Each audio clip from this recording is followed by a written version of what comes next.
నమస్తే, welcome to DNU with Bharat. Telangana బీజేపీలో కొత్త జోష్ కనిపిస్తోంది. ఢిల్లీ వేదికగా జరిగిన సమావేశాలు కమలం పార్టీకి బూస్ట్ ఇస్తున్నాయి. బండి సంజయ్ చక్రం తిప్పడంతో కొంతకాలంగా తమ మధ్య ఉన్న విభేదాలకు చెక్ పెట్టేలా ఎంపీలు కలిసిపోయారు. బండి నివాసంలో జరిగిన చర్చల తర్వాత రాష్ట్ర నేతలతో బీజేపీ చీఫ్ నితిన్ నబీన్ ప్రత్యేకంగా సమావేశమయ్యారు. కలిసికట్టుగా పనిచేస్తామని నితిన్ కు టీబీజేపీ నేతలు హామీ ఇచ్చారని చెబుతున్నారు. నితిన్ నబీన్ సమావేశం తర్వాత మాట్లాడిన రామచంద్రరావు తెలంగాణలో ఒంటరిగానే పోటీ చేస్తామని, అధికారంలోకి వస్తామని చెప్పారు. ఢిల్లీలో జరిగిన పరిణామాలతో తెలంగాణ బీజేపీ పూర్తిగా సెట్ అయినట్లేనా? బండి సంజయ్ చొరవతో ఎంపీలంతా ఏకమయ్యారా? తెలంగాణలో బీజేపీ నెక్స్ట్ యాక్షన్ ప్లాన్ ఏంటి? ఇదే అంశంపై మా ఎడిటర్ భరత్ గారు ఫోన్ లైన్ లో సిద్ధంగా ఉన్నారు.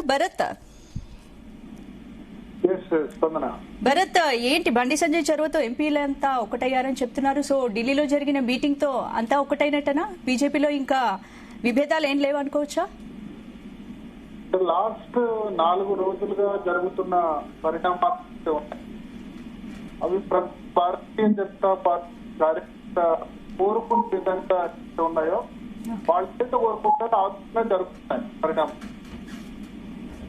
ఎందుకంటే మీరు చూస్తున్నారంటే లాస్ట్ 2.5 సంవత్సరాలుగా భారతీయ జనతా పార్టీ పర్ఫార్మెన్స్ అంటే కాంగ్రెస్ ప్రభుత్వం ఏర్పడిన తర్వాత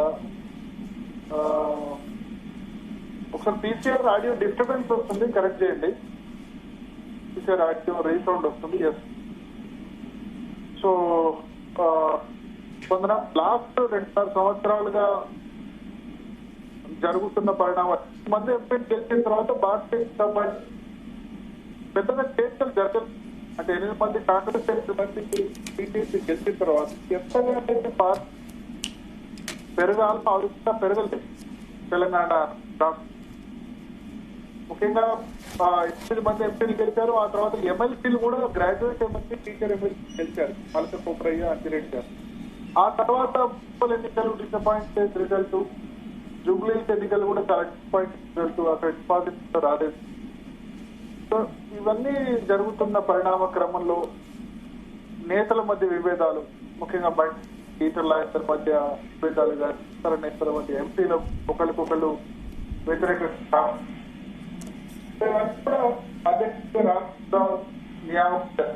రాష్ట్రరావు పెద్దగా కూడా కోఆపరేట్ మా ఆయన ముఖ్యమంత్రి వాళ్ళతో కోఆపరేట్ అనిపిస్తుంది. ఇప్పుడు హైకమాండ్ కూడా మొన్న ఎలక్షన్స్ వెస్ట్ బెంగాల్ తర్వాత మెల్లిగా అంశం మీద ఈ నేపథ్యంలో అప్పాటి 10 రోజులు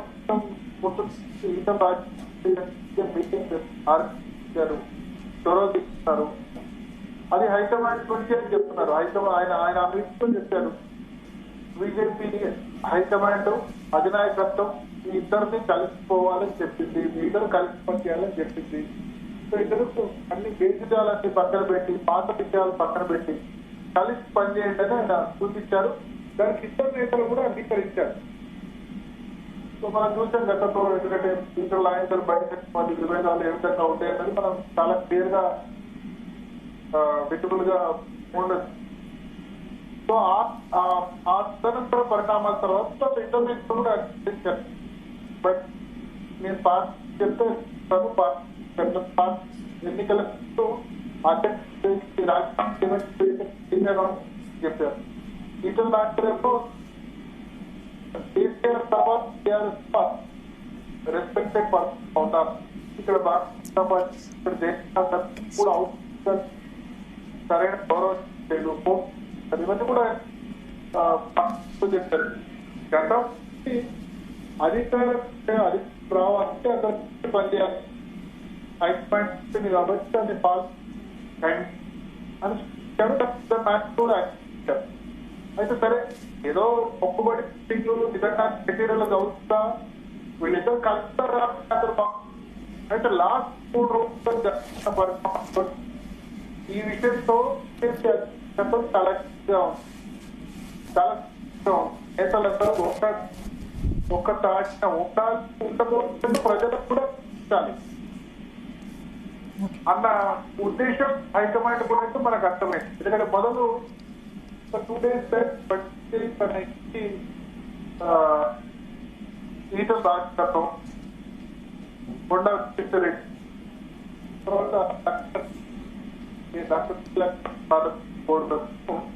ముగ్గురిని కూడా లంచ్ కి ఆహ్వానించి ఆ ఫొటోస్ ఫేస్బుక్ లో తర్వాత సోషల్ మీడియాలో ప్రెస్ రిలీజ్ ఇష్యూ ఎంతో అసలు ఏం జరుగుతుంది ఇంత సెన్సేషన్ అంటే బండి సంజయ్ తన నివాసానికి టీచర్లు ఆయనను పిలవడం తర్వాత మీద పోస్ట్ చేయడం చాలా సర్ప్రైజింగ్ ఫ్యాక్టర్ గా సో ఇదేదో మొక్కుబడిగా జరగట్లేదు అన్ని పార్టీలతో మీటింగ్ తర్వాత నిజంగానే మెటీరియల్ అవుతుంటే ఆ రోజు మొదట బండి సంజయ్ టీచర్లు ఆడటం ఒకే రోజు నివాస్ వెళ్ళడం తర్వాత ముగ్గురు ప్రొవైడ్ చేయడం ఇవన్నీ కూడా ఒక గోయింగ్ టు హ్యావ్ అంటే ఏదో something is going to have అని అర్థమైంది. ఆ తర్వాత మధ్య రోజు చేస్తున్నాను రావు తర్వాత సంజయ్ పిలిచి మాట్లాడారు వాళ్ళతో కూడినప్పుడు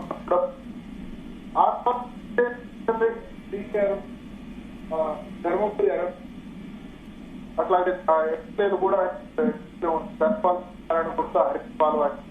సో వాళ్ళు కూడా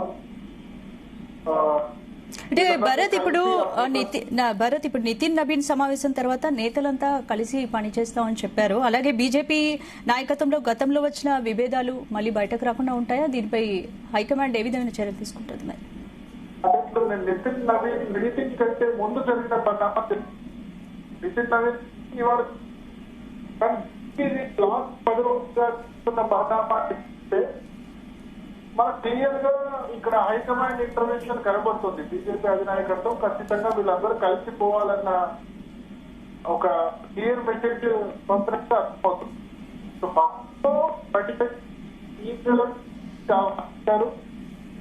తర్వాత విశ్వేశ్వరరెడ్డి ఉన్నారు, లక్ష్మణ్. ఆ తర్వాత నెక్స్ట్ మరో రఘునందన్ రావు, ఆ తర్వాత గోడం అంటే హైదరాబాద్ పిలిచారు. Next day Kishan Reddy, DK Arvind, ఈ ముగ్గురు ఎంపీలతో పాటు కూడా సో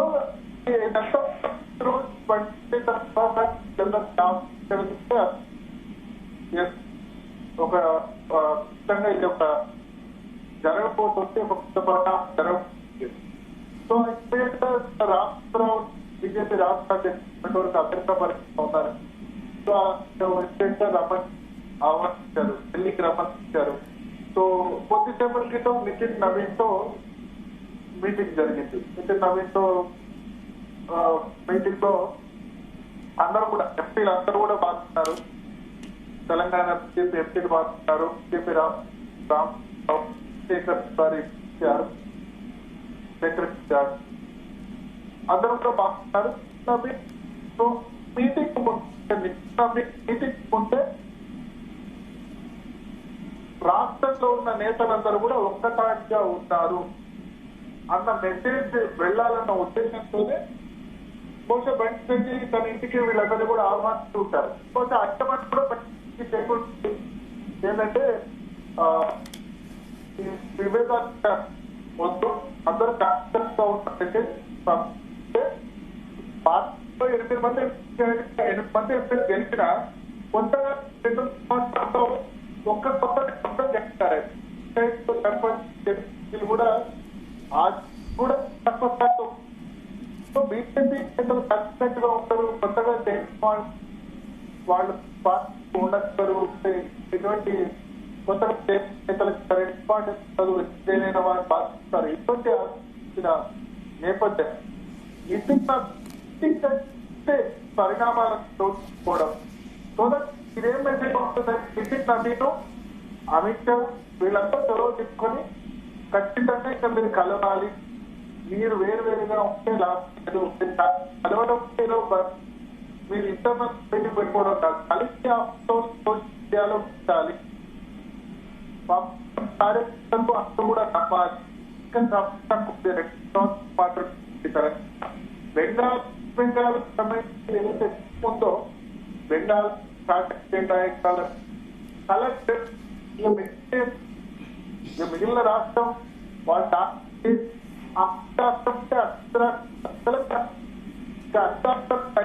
తమిళనాడులో ఆంధ్రప్రదేశ్ లో కేరళలో అద్భుతం వస్తే బీజేపీ ఎప్పుడు అనుకోలేదు. సొంత కష్టాలతో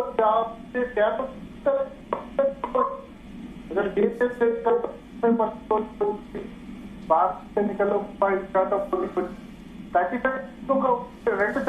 30% అసలు కావడం ఇక్కడ ఒక అవకాశం కూడా అంటున్నారు. బీఆర్ఎస్ అంటున్నారు. బట్ ఇక్కడ సీనియర్ సందర్భాలు లేకుండా ఉన్నది కాబట్టి అమిత్ షా సంతోష్ అందరూ కూడా ఏంటంటే నితిన్ నవీన్తో మేమంతా పంపాలి. దానికి ఇనిషియేషన్ బండి సంజయ్ నివాసంలోనే జరగాలని చెప్పి ముందు బండి సంజయ్ ఈటలతో మీటింగ్ అభిప్రాయించారు. ఆ తర్వాత బండి నివాసం నితిన్ నవీన్ ఓట్తో ఒక్క నితిన్ నవీన్తో అందరూ అధ్యక్షుడు సమస్యలు పార్టీ కలిశారు అని చెప్పేవాళ్ళు. కానీ దాని ముందు బండి లంచ్ కి ఇన్వైట్ చేయడం, అందరితో మాట్లాడడం అవన్నీ తర్వాత చాలా క్లియర్గా మనకేమంటే ఒక లెటర్ నాకు సమాచారం అంటే అంటే ఇప్పుడు ఎవరి కాళేశ్వరం విషయంలో ఇతరులైనా మాట్లాడిన దానికి మిగతా నేతలు సపోర్ట్ చేయలేదు. అక్కడ రైతుల గురించి ఇతరులు మాట్లాడారు. బట్ మిగతా దాంట్లో రెస్పాన్స్ అంటే ఎంతో రాష్ట్రంలో ఇప్పుడు బండి సంజయ్ పెడతారు.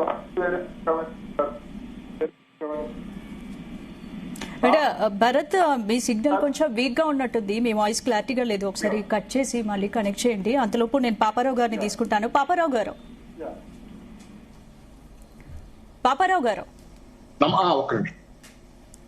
నమస్తే. నమస్తే పాపారావు గారు. ఇప్పుడు ఢిల్లీలో జరిగిన సమావేశం అయితే చూశారు. ఈ సమావేశంతో బీజేపీ అంతా ఒకటైనట్టు బీజేపీ నేతలు సంతోషం అయితే వ్యక్తమవుతోంది. ఏంటి అంటే బీజేపీలో ఉన్న అంతర్గత విభేదాలను అధిగమించడంలో బండి సంజయ్ చొరవ పనిచేసింది అనుకోవచ్చు. అంటే మనకు సామెత ఉంది కదా, ఇళ్ళగానే పండగ కాదని. కూడా అలాగే ఉంటది. ఎందుకంటే అక్కడ ప్రతి వాళ్ళకి స్వేచ్ఛలు ఉంటాయి కదా. వ్యక్తిగతంగా ఇప్పుడు పార్టీలు మారేదో పార్టీలోనే భిన్నమైనటువంటి ధోరణులు మీరు అవాయిడ్ చేయలేరు. వాళ్ళందరినీ కూర్చోబెట్టారు. నవీన్ గారు కూడా కలిశారు, వాళ్ళని మాట్లాడారు. అందరూ ఒక తాటి మీద ఉంటామని మాటిచ్చారు. బహుశా మాటిచ్చేటప్పుడు వాళ్ళలో చాలా మంది కూడా నిజంగానే కలిసి పనిచేస్తామని అనుకొని ఉండొచ్చు. కలిసి పనిచేయబోతున్నాం మనం అని. కాస్త మెచ్యూరిటీ ఎక్కువ ఉన్న వాళ్ళకేమో కొంత క్లారిటీ ఉంటది, ఏమవుతుందో చూద్దాంలే అనేది. వీళ్ళంతా భిన్నమైనటువంటి ఆలోచన విధానం. ఇప్పటికి వీళ్ళలో ఎవరికి 50 ఏళ్ళకి తప్పు లేవు. పిల్లలు కాదు అసలు. ఆ మాటకు వస్తే 30 ఏళ్ల లోపే పూర్తిగా వ్యక్తిత్వాలు ఏర్పడతాయి అనేది సిద్ధాంతం. ఇంకా చెప్పాలంటే 5-6 ఏళ్ళకి కూడా ఒరిజినల్ ఒక స్వభావం ఏర్పడుతుంది. అట్లాంటప్పుడు ఇక్కడ దాకా వచ్చిన తర్వాత ఈటెల రాజేందర్ గారి గురించి మనకి తెలిసిందే. ఒకటి ఉదాహరణ, ఆయన చాలా సెన్సిటివ్ ఉంటారు. ఈ మధ్యకాలంలో ఆయన కాళేశ్వరం విషయంలో కూడా వచ్చి కేసీఆర్ గారిని సమర్థించినందుకు అది పెద్ద వివాదం అయింది బీజేపీలో కానీ, బయట కొంత మాట్లాడుగానే వచ్చినాయి. అది ఆయన స్వభావం.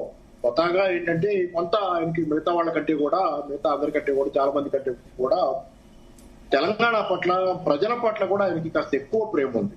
నిస్సందేహంగా ఈటెల రాజేందర్ గారు ఎట్లా రాజకీయాల్లో మారాల్సి వచ్చిన పార్టీలు, ఆయనకి ప్రజల పట్ల కొంత ఆత్మగౌరవం కూడా, ఎట్లా పడితే అట్లా ఉండేటువంటి స్వభావం కాదు ఈటెల రాజేందర్ గారిది. ఆయనకి ఎట్టి పరిస్థితుల్లో 100% చెప్పచ్చు.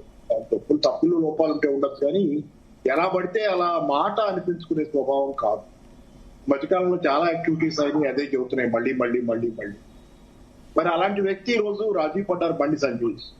సరే, బండి సంజయ్ మీద మొన్న కాలంలో ఆయన కుమారుడు వచ్చింది, అది పెద్దదైంది, కోర్టులో కేసు ఉంది, నడుస్తుంది. నేను అనుకుంటాం బండి సంజయ్కి వ్యక్తిగతంగా చాలా గౌరవం తగ్గింది తెలంగాణలో, చాలా తగ్గిపోయింది. దానివల్ల పార్టీ మీద కూడా ప్రభావం పడింది. ఎందుకంటే ఆయన పార్టీ నాయకుడిగా, రాష్ట్ర నాయకుడిగా గతంలో చేస్తున్నాడు. ఆయన ఉంటేనే బాగుండేది, పార్టీ ఆయన పక్కన పెట్టి పార్టీ దెబ్బతిందనే ఫీలింగ్ కూడా పార్టీలో ఉంది. గతంలో ఎన్నికల ముందు ఆయన తీసి పక్కన పెట్టడం వల్ల దాంతో పార్టీ దెబ్బతిందనే ఫీలింగ్. అంటే అంత ఇంపార్టెన్స్ ఇచ్చారు తెలంగాణలో. అది గ్రామీణ ప్రాంతాల్లో కూడా బీజేపీకి ఆయన ఒక ఊపు తేయగలిగారు. ఇట్లాంటి సందర్భంలో ఏంటంటే మీరు బండి సంజయ్ ఇమేజ్ బాగా బాగా బాగా దెబ్బతింది. అది ఆ పార్టీ మీద కూడా రిఫ్లెక్ట్ అవుతుంది. బండి సంజయ్ పేరు వింటేనే కొంత వ్యతిరేకత, కొంచెం ఇది ఉంది. సో కలిపి కూర్చోబెట్టారు. బండి సంజయ్ గారి వ్యక్తిత్వం మారుద్దా, ఎందుకు మారుతాడు ఆయనైనా? 4 రోజులు కలిసి పనిచేయాలని పైన ప్యాచ్ వర్క్. ఏంటి ఇప్పుడు ఎన్నికల ముందు మాత్రమే నేతలు ఏకమైనట్ట, ఈ ఐక్యతను భవిష్యత్తులో కూడా కొనసాగించే అవకాశం ఉందనుకోవచ్చు. అంటే జిహెచ్ఎంసీ ఎన్నికలు ఏంటి ఉన్నాయి కదా, జిహెచ్ఎంసీ ఎన్నికలు ఇంకా డిక్లేర్ అవ్వాలన్నా, వెక్స్ అయితే డిక్లేర్ కాలేదు కదా, డిక్లేర్ అవ్వాలి. డిక్లేర్ అయిన దాకైనా ఈ కొద్ది రోజులైనా వాళ్ళు ఎంత కలిసి ఉంటారని. ప్రకాష్ రెడ్డి ఉన్నారు కదా ఇటు కూడా ఎదురుగానే, నాకు కూడా ఆయన ఏం చెప్పారు పాప, ఆయన కొంచెం సున్నితమైన వాడు, ఆయన కొంచెం ఆ ఒరిజినల్ పార్టీ ఆర్ఎస్ఎస్ ఈ ప్రిన్సిపల్స్ ఉన్నాయి, ఆయన కొంచెం తరబడ తగ్గబడుతుంది. మొత్తానికి ఆయన ప్రయత్నం చేస్తాడు. ఇదేనా ఏ ప్రయత్నం ఆయన చేసినా ఆయన్ని బదనాం చేయడం తప్పితే అక్కడ నడిచే కార్యక్రమాలు ఏంటంటే నేను అనుకోవటం వీళ్ళు ఎవరు తెలిగ్గా వాళ్ళ వ్యక్తిత్వాన్ని వదులుకొని, చిన్నపిల్లలం కాదు కదా, చాలాసార్లు అనుకుంటాం. కుటుంబంలోనే చాలాసార్లు కలిసి ఉండలేక చాలాసార్లు ప్రయత్నం చేస్తాం. కుటుంబంలో ఇద్దరం కలిసి ఉండాలని చెప్పి ఎలాగో ప్యాచ్ వర్క్ ఆఖరికి పోయి ఎన్నో పుట్టుకుని దిగిపోతాయి, ఇవన్నీ నడుస్తుంటాయి. కాబట్టి ఏంటంటే దీన్ని మనం అంతమంది పైగా కిషన్ రెడ్డి గారు రానున్న రోజుల్లో జిహెచ్ఎంసీ ఎన్నికలు ఉన్నాయి, అందుకోసం దీన్ని కలిశారు. 2028 లేకపోతే డీలిమిటేషన్ అయితే 2029 కావచ్చు. అప్పుడు మళ్ళీ సీఎం అభ్యర్థిత్వం గురించి కొట్లాడుకునే అవకాశం కూడా లేకపోలేదు అనే అనుమానాలు కూడా ఉన్నాయి కదా. అప్పటిదాకా మీకెందుకు సార్, 2029లోనో 2028లోనో ఎన్నికల దాకా అవసరం లేదు. ఈ లోపు ఏం జరగవని నేను ఖచ్చితంగా ఏమీ జరగకుండా ఉండవు. చాలా ఉన్నాయి ఆరోపణలు, రకరకాలు ఉన్నాయి. ఇప్పుడు కిషన్ రెడ్డి గారి గురించి కొన్నాళ్ళు కేసీఆర్ తో బాగున్నాడు, ఆయన కేసీఆర్ మాట వింటున్నాడని, ఇప్పుడేమో రేవంత్ రెడ్డి మాట వింటున్నాడు. ఇట్లాంటి ఇవన్నీ లింకులన్నీ ఎక్కువ దిగుతాయి. ఎవరికి వాళ్ళు ఉన్నాయనుకోండి, ఆ లింకులు అంత తేలిగ్గా దిగుతాయా? పోనీ ఇప్పుడు బండి సంజయ్ ఆయన స్వభావం మారుద్దా? ఎందుకు మారుద్ది? ఒరిజినల్ గా కొంత ఈటెల రాజేంద్ర గారికి ఆయనకి కొంత ఒరిజినల్ ఇది ఉంది. ఆయన ఎంతకాలం చంపుకోగలడు ఇట్లాంటి ఏమన్నా మళ్ళీ తేడాలు వస్తే? ఆయన ఏంటంటే ఇవన్నీ మన రామచంద్రరావు గారు పార్టీ చీఫ్, ఆయన కొంత ఆర్ఎస్ఎస్ సిద్ధాంతాలు అవి ఉన్నాయి. కానీ ఎంత చెప్పినా ఆయన పెట్టి వాళ్ళు ఏదో ప్రయత్నం చేస్తున్నారు. కానీ ఎంత ప్రయత్నం చేసినా ఆయన అంటే ఆయన కొంత సైద్ధాంతికమైన ఇది ఉంది. అంతగా వీళ్ళని అంత సైద్ధాంతికంగా ఆయన పార్టీ పరంగా గట్టి ఇది ఉండొచ్చు. కానీ వీళ్ళందరినీ భరించే శక్తి ఆయన కూడా ఉందని నేను అనుకోను. ఇదంతా ఇన్ని రకాలుగా దట్ వోంట్ హ్యాపెన్. నేను అనుకోవటం తొందరలోనే క్లియర్ అప్ అవుతుంది. జరుగుతూనే ఉంటాయి, ముఖ్యంగా తెలంగాణలో. రైట్, మనకి బీఆర్ఎస్ నుంచి హరీష్ రెడ్డి గారు, అలాగే కాంగ్రెస్ నుంచి చరణ్ కౌశిక్ గారు స్టూడియోలో జాయిన్ అయ్యారు. బీజేపీ నుంచి ప్రకాష్ రెడ్డి గారు జాయిన్ అయ్యారు. వెల్కమ్ టు డిబేట్ అండి. ముందుగా హరీష్ రెడ్డి గారు, ఇప్పుడు బీజేపీ పూర్తిగా సెట్ అయిపోయింది, బండి సంజయ్ చెరువుతో ఎంపీలంతా ఏకమయ్యారని వినిపిస్తోంది టాక్. మరి ఏంటి, బీజేపీ బలపడడం బీఆర్ఎస్ కు ప్రమాదం అనుకోవచ్చా? ఏం చెప్తారు? తెలుగులో ముందుగా అందరికీ నమస్కారం అండి. Good evening to all the viewers. ముందుగా తెలుగులో ఒక సామెత ఉంటుందండి, జోగి జోగి రాసుకుంటే బూడిద రాలినట్టు. వాస్తవంగా వాళ్ళ పార్టీకి చెందినటువంటి 8 మంది ఎంపీలు వాళ్ళు కలిస్తే తెలంగాణకు చేకూరినటువంటి ప్రయోజనం ఏందో నాకైతే ఏం అర్థమవుతుంది.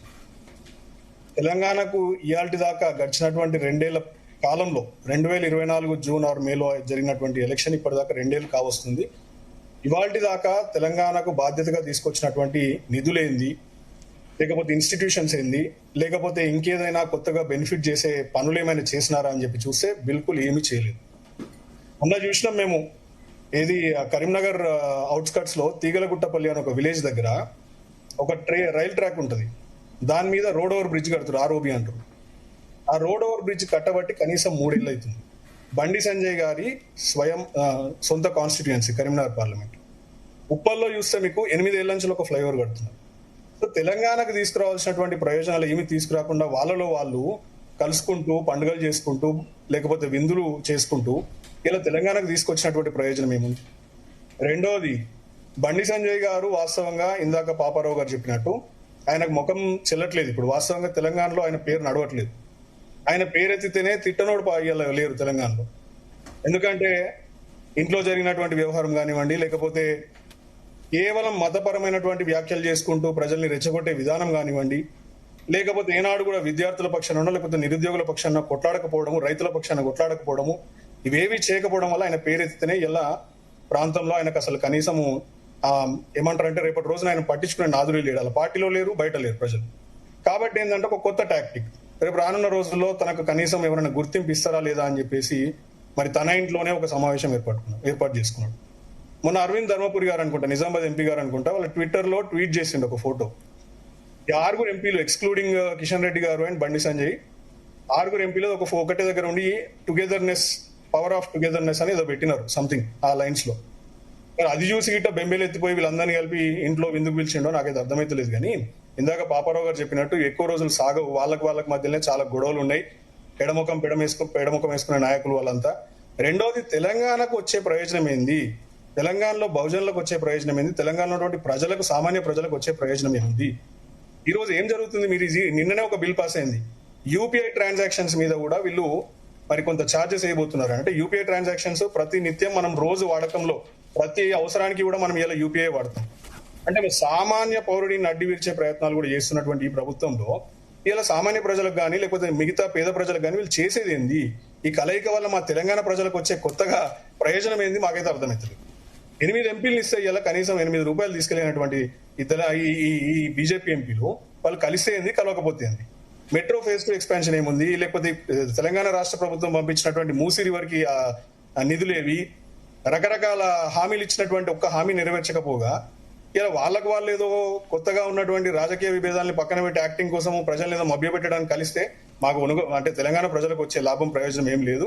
దీనివల్ల ఏంటంటే కేవలం వాళ్ళకి ఇమేజ్, సోషల్ మీడియాలో ఇమేజ్ బిల్డ్ చేసుకోవడానికి 2-3 ఫోటోలు పెట్టుకోవడానికి పనికొస్తాయి కావచ్చు, కానీ తెలంగాణ ప్రజలకు అయితే లాభం ఏమీ జరగదు, శూన్యం. రైట్. ప్రకాష్ రెడ్డి గారు మీరేం చెప్తారు? మేడం, ఇది మా పార్టీ యొక్క అంతర్గత, మిత్రులందరికీ నమస్కారం మేడం. ఇది మా పార్టీ యొక్క అంతర్గత వ్యవహారం. తెలంగాణ ప్రయోజనాల గురించి మాట్లాడితే తెలంగాణ ప్రజలు 8 మంది ఎంపీలను గెలిపించారు. బండి సంజయ్కి చెల్లుబాటు లేదంటే బండి సంజయ్ 2వ ఎంపీ గెలిచాడు. టీఆర్ఎస్ మీద కూడా గెలిచాడు, టీఆర్ఎస్ ఓడగొట్టి గెలిచినాడు. నెంబర్ 1. ఈ మొత్తం మీరు ఎపిసోడ్, ఢిల్లీలో జరుగుతున్న ఎపిసోడ్ ఏదో ఎలక్షన్స్ కోసమో, ఇంకొకరు జిహెచ్ఎంసీ ఎలక్షన్స్ కోసమో, ఈ ఎలక్షన్స్ కోసం అనేటువంటి ఒక తప్పుడు నెరేషన్ ఇస్తున్నారని నా అభిప్రాయం.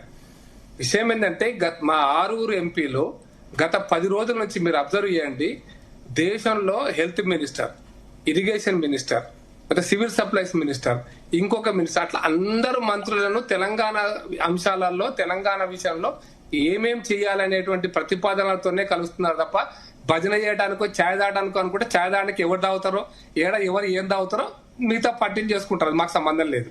కానీ ఇంతమంది రోజొక మంత్రిని ఇంచుమించు రోజొక మంత్రిని కలిసినారు. అది రోజు మీడియాలో పెడుతున్నారు, ఫోటోలు కూడా వస్తున్నాయి. కాబట్టి తెలంగాణకి ఏం ప్రయోజనం చేశారు అంటే, నేను అడుగుతున్న టీఆర్ఎస్ పార్టీ 10 సంవత్సరాలలో అది 2 సార్లు అధికారం ఇస్తే, మొదటిసారి 15 సీట్లు 14 సీట్లు ఇస్తే కారు సర్కారు 16 ఏమైనా పోయినాయి. అసలు తెలంగాణకి చేసింది ఏంటి? టీఆర్ఎస్ పార్టీ చెయ్యలేదు కాబట్టి ఓడగొట్టిండ్రిగా. ఇక మళ్ళీ తెలంగాణ బీఆర్ఎస్ కూడా అదే ఆరోపిస్తోంది. ఇన్ని ఇయర్స్ నుంచి బీజేపీ ప్రభుత్వంలో ఉండి కూడా ఏం చేసింది, కేంద్రం నుంచి ఏ నిధులు తీసుకొచ్చింది? అక్కడికి వస్తాం మేడం. కేంద్రం నుంచి తెలంగాణకు ఏం రావాలో అవన్నీ తీసుకొస్తున్నారు. ఇప్పుడు మీకు ఏమేమి రావాలో అవన్నీ తీసుకొస్తున్నారు అంటున్నా. మీకు ఉదాహరణకి టెక్స్టైల్ పార్కు టీఆర్ఎస్ కాలంలో వచ్చింది, తెలంగాణ కోసమే వచ్చింది. సెంట్రల్ సమ్మక్క సారక్క యూనివర్సిటీ కేంద్రమే తీసుకిచ్చింది, ఎయిమ్స్ కేంద్రమే ఇచ్చింది, రామగుండం ఎరువుల ఫ్యాక్టరీ కేంద్రమే ఇచ్చింది, 44 రైల్వే స్టేషన్ల యొక్క ఆధునీకరణ కేంద్రమే చేస్తుంది. తెలంగాణ రాష్ట్రంలో సుమారుగా 1,00,000 కోట్లకు పైన హైవేలు కేంద్రమే ఇచ్చింది. కేంద్రం ఇప్పుడు ఎందుకు వరంగల్ నుంచి మీరు కరీంనగర్, తెలంగాణకి ఎన్ని నిధులు ఇచ్చి మాట్లాడతారా ప్రకాష్ రెడ్డి గారు? సారీ నేను మీరు ఇంటర్వ్యూ చేస్తే మాట్లాడితే తెలంగాణకి ఎన్ని నిధులు ఇచ్చిందంటే అప్పులతో సహా కలిపి, నేను మళ్ళీ చాలా క్లారిటీ చెప్తాను, అప్పులతో సహా కలిపి తెలంగాణ కోసం ప్రత్యేకంగా కావచ్చు, డెవల్యూషన్స్ కావచ్చు, ప్రత్యేక నిధులు కావచ్చు, కలిపి కావచ్చు, అప్పులు కూడా కావచ్చు, తెలంగాణకి ఇచ్చిన అప్పులన్నీ కలిపి సుమారుగా 12 లక్షల కోట్లు ఇచ్చిందండి. సుమారు ఇంకా అంతకంటే ఎక్కువ ఉండగా తక్కువ అవుతుంది. 12 లక్షల కోట్లు అంటే ఆన్ యావరేజ్ 1,00,000కు పైచిలుకు తెలంగాణ రాష్ట్రానికి వివిధ రూపాల్లో, అంటే వివిధ రూపాల, ఉదాహరణకి తెలంగాణ రాష్ట్రంలో ఈ రాష్ట్ర ప్రభుత్వం ఇస్తున్నటువంటి పేదలకు ఇస్తున్నటువంటి బియ్యంలో 6 కిలోలు రాష్ట్ర ప్రభుత్వం ఇస్తే అందులో 5 కిలోలు కేంద్ర ప్రభుత్వమే ఇస్తుంది. కేంద్ర ప్రభుత్వమే ఇస్తుంది. ఇచ్చినటువంటి నిధుల విషయంలో కూడా మన రాష్ట్రంలో ఎంపీలు తీసుకురావడంలో విఫలమయ్యారు. అని చెప్పి ఆరోపిస్తున్నారు కదా. చెప్తాను. ఇప్పుడు మీకు ప్రధానమంత్రి ఇంకొక ప్రాజెక్ట్ 11,000 అంటే చివరి ప్రాజెక్ట్ లో జలశక్తి దాని కింద 11,000 ఇచ్చారు. మూసీ నది ప్రాజెక్ట్ ను మేము మూసీ 1,00,000 కోట్లు ఇస్తారా ఇయ్యరా, మేము ఇంకోటి 2,00,000 కోట్లు ఇస్తారా ఇయ్యరా, ఇది కాదు. మీరు కేంద్రాన్ని విమర్శించే కంటే ముందు ఈ రాష్ట్ర ప్రభుత్వం కానీ ప్రతిపక్ష పార్టీ కానీ ఇక్కడ మీరు సాబర్మతి నది విషయంలో అప్పుడు కేంద్రంలో 4 నుంచి 14 దాకా కాంగ్రెస్ ప్రభుత్వమే ఉంది. సాబర్మతి నది యొక్క నదిని జీవనది చేయటం కోసం కేంద్రం ఎన్ని నిధులు ఇచ్చిందో లెక్క చెప్పండి. మోడీ గారు ముఖ్యమంత్రి అక్కడ, కేంద్రం ఏం నిధులు ఇచ్చింది? మొత్తం 3,500 కోట్లు 4,000 కోట్లు సాబర్మతిని జీవనదిగా మార్చిండు మోడీ గారండి. నర్మదా ప్రాజెక్టుకి కేంద్రం నిధులు ఇచ్చిందా? మీరు ఆలోచించండి. మీరు మాది ఎందుకు జాతీయ ప్రాజెక్టు చేయాలంటారు? నర్మదా ప్రాజెక్టు నరేంద్ర మోడీ గారి నాయకత్వంలో కట్టారు కదా. మీరు సమర్థిస్తున్నటువంటి మేధా పట్కర్ లాంటి వాళ్ళు మీరు అడ్డమైన ధర్నాలు చేసినా, ఎంతమంది ఏం చేసినా అక్కడ నర్మదా ప్రాజెక్ట్ నిర్మాణం అయింది కదా. దాని మూలంగా సాబర్మతి నది జీవనదిగా మారింది కదా. అందుకోసం అనే విమర్శించడం కంటే ఎక్కువ మనం ఏం చేయగలుగుతాం అనేది చేస్తూ ఉండండి. ప్రజలు నిర్ణయిస్తారు మేము కరెక్టా తప్ప, ఏం జరిగింది. తెలంగాణకి ఇచ్చిన హామీలో ఎన్ని నెరవేర్చారు? హైదరాబాద్ మినహా మిగతా జిల్లాల అభివృద్ధికి కేంద్రం నుంచి వచ్చిన నిధులు క్షేత్రస్థాయిలో ఎందుకు ప్రభావం చూపించలేదు? నేను మేడం కేంద్ర బడ్జెట్ లో మేము ఏమేమైతే ప్రతిపాదనలు ఇచ్చామో, ఏమేమైతే హామీలు ఇచ్చామో దేశానికి తెలంగాణతో కలుపుకొని, తెలంగాణ భారతదేశంలో భాగమే. భారత పార్లమెంటుకు ఓటేసేటప్పుడు భారత ప్రజలు పార్లమెంటునే చూస్తారనేటువంటి అవగాహన మనకు ఉండాలి. ఫస్ట్ భారతదేశంలో ప్రజలకు ఓటేసి దేశ పార్లమెంట్ ఓటేసారు, అసెంబ్లీకి ఓటేసేటప్పుడు అసెంబ్లీలో ఎవరైతే బాగుంటుందో అసెంబ్లీలో తెలంగాణ రాష్ట్రం ఎట్లుండాలనే విషయంలో ప్రజలు అసెంబ్లీకి ఓటేశారు. మాకు 8 సీట్లు ఇచ్చారు, కాంగ్రెస్ కు 63 సీట్లు ఇచ్చారు. ప్రధాన ప్రతిపక్షంగా టీఆర్ఎస్ పార్టీకి ఇచ్చారు. పార్లమెంట్ కు వచ్చేసరికి కాంగ్రెస్ పార్టీకి 8 ఇచ్చారు, మాకు 8 ఇచ్చారు, టీఆర్ఎస్ కు 0 ఇచ్చారు. కాబట్టి ప్రజలు విచక్షణతోని ఓటేస్తున్నారు. ఎవరికి ఏ సందర్భంలో ఓటేయాలో ఆ ఓటేస్తున్నారు. కాబట్టి ప్రజల యొక్క విచక్షణను ప్రశ్నించి దాన్ని అవమానం చేసే పని మనం చెయ్యొద్దని హరీష్ రెడ్డి గారు ఏదో క్వశ్చన్ అడుగుతారంటే 4 విషయాలు అడుగుతానండి. తెలంగాణ కోసము ఉమ్మడి ఆంధ్రప్రదేశ్ ఉన్నప్పుడు ఏపీ డివిజన్ యాక్ట్ లో పెట్టినటువంటి ప్రామిసెస్ ఇంతవరకు ఎందుకు నెరవేర్చలేదు? ITIR first project for Hyderabad అదొకటి. రెండవది బయ్యారం ఉక్కు కర్మాగారం. మూడవది ఆదిలాబాద్ లో CCI ఫ్యాక్టరీ రీఓపెనింగ్. 4వది జవహర్ నవోదయ స్కూల్స్ అన్ని జిల్లాలకి ఇచ్చిండ్రా? 5వది మెడికల్ కాలేజీలు, ప్రభుత్వ మెడికల్ కాలేజీలు తెలంగాణకి ఎన్ని ఇచ్చారు ఇప్పటిదాకా? గుండుస్తున్నా ఇప్పటిదాకా ఒకటి కూడా లేదు. దీని మీద జవాబు చెప్పగలరు? అదే కాదు, ఒక్క నిమిషం ఆగండి, దానికి యాడ్ చేస్తా. పాలమూరు రంగారెడ్డి దీనికి జాతీయ హోదా అన్నారు. ఇవాళ మీ పక్కన కర్ణాటకలో ఇచ్చారు, ఇక్కడ పోలవరానికి ఇచ్చారు, ఇక్కడ ఇవాళ అలాగే ఇంకా ఎన్నో ఉన్నాయి. మీకు సెస్లు సర్చార్జీలు వేసి రాష్ట్రాల వనరులన్నీ మొత్తం మీద మీరే పెట్టుకుంటున్నారు. ఇంకా చాలా ఉన్నాయి. ఇట్లాంటివి చెప్తా పోతే మీకు మళ్ళీ నా టైం వచ్చినప్పుడు అరే నిన్నగాక జీరామ్జీ పథకంలో అంతకుముందు 10% రాష్ట్రాలు కట్టేవాట 40% పెంచి వీళ్ళ దగ్గర వీళ్ళకున్న కాస్త వనరులు కూడా మీరు ఖతం చేస్తున్నారు. సంక్షేమ పథకాలు అమలు చేయకుండా అడ్డం పడుతున్నారు. ఇంకేంటి మీరు మాట్లాడేది? నెంబర్ 1 ఫస్ట్ ITR గురించి అడిగారు మేడం. ITIR ప్రాజెక్టు తెలంగాణ రాష్ట్రంలో కిరణ్ కుమార్ రెడ్డి గారి నాయకత్వంలో, అప్పుడు కిరణ్ కుమార్ రెడ్డి అంతకంటే ముందు కూడా కాంగ్రెస్ ప్రభుత్వం ఉన్నప్పుడు ఒక ప్రపోజల్ ఇచ్చి 2.5 లక్ష స్క్వేర్ కిలోమీటర్ అంటే 2.5 లక్షల ఎకరాల ఈ ప్లేసెస్ లో కొంత ITIR ప్రాజెక్ట్ కోసం సాఫ్ట్వేర్ కంపెనీస్ కోసం ఇయర్ మార్క్ చేస్తున్నామన్నారు. 2 జిల్లాల మీ ద్వారా వ్యూవర్స్ చెప్పదలుచుకున్నా, 2 రాష్ట్రాలు కర్ణాటకకి తెలంగాణకి అంటే ఆంధ్రప్రదేశ్ కి 2 రాష్ట్రాలకి అప్పుడు అవకాశం ఇచ్చినారు. 2 అవకాశం ఇస్తే కర్ణాటక వాళ్ళు విశ్వ ప్రయత్నం చేశారు. కాంగ్రెస్ పార్టీ అధికారంలో ఉంది. విశ్వ ప్రయత్నం చేస్తే 2,500 ఎకరాలు మాత్రమే సేకరించగలిగారు. తెలంగాణలో కూడా దానికి చాలా కండిషన్స్ ఉన్నాయి.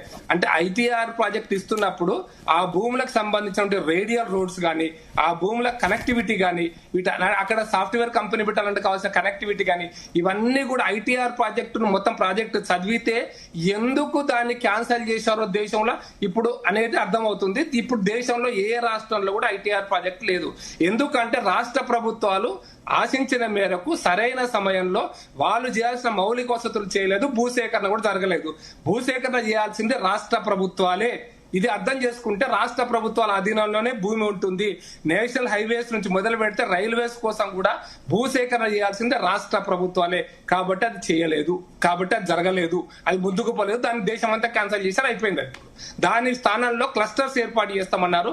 ఆ క్లస్టర్ కావాల్సినటువంటి నిధులు కూడా అదే దాంట్లో భాగంగానే ప్రొడక్షన్ కోసం అని జహీరాబాద్ లో నిమ్స్ వచ్చింది, అందుకోసమే. ఆ నిమ్స్ లో మౌలిక వసతులు వచ్చింది, అందుకోసమనే. ఆ నిమ్స్ కు కేంద్రమే నిధులు ఇచ్చింది, కేంద్రమే నిధులు ఇచ్చింది. ఇది గుర్తుంచుకోవాల్సింది నెంబర్ 1. నెంబర్ 2, మెడికల్ కాలేజెస్ గురించి వాళ్ళు రేవలెత్తారు. చాలా సంతోషకరమైన విషయం, మెడికల్ కాలేజ్ ఇచ్చారని. కేంద్ర ప్రభుత్వం దగ్గర కాపీ కూడా ఉంది, కావాలంటే నేను పంపిస్తాను మీకు మేడం. కేంద్ర ప్రభుత్వము మొదటి ఫేజులో, రెండో ఫేజులో 2 సార్లు కేంద్ర ప్రభుత్వం నుంచి మెడికల్ కాలేజ్ పర్మిషన్ ఇచ్చారు. మొదటి ఫేజులో తెలంగాణకి ఎందుకంటే ఉన్నంతలో అన్ని రాష్ట్రాల కంటే ఒక కాలేజ్ ఎక్కువ ఉందని మొదటి ఫేజ్ ఇవ్వలేదు. రెండో ఫేజులో 3 సార్లు తెలంగాణ ప్రభుత్వానికి ఉత్తరం రాశారు. మీరు 20 పేజీల ఫార్మేట్, ఆ బుక్లెట్ కూడా నా దగ్గర ఉంది.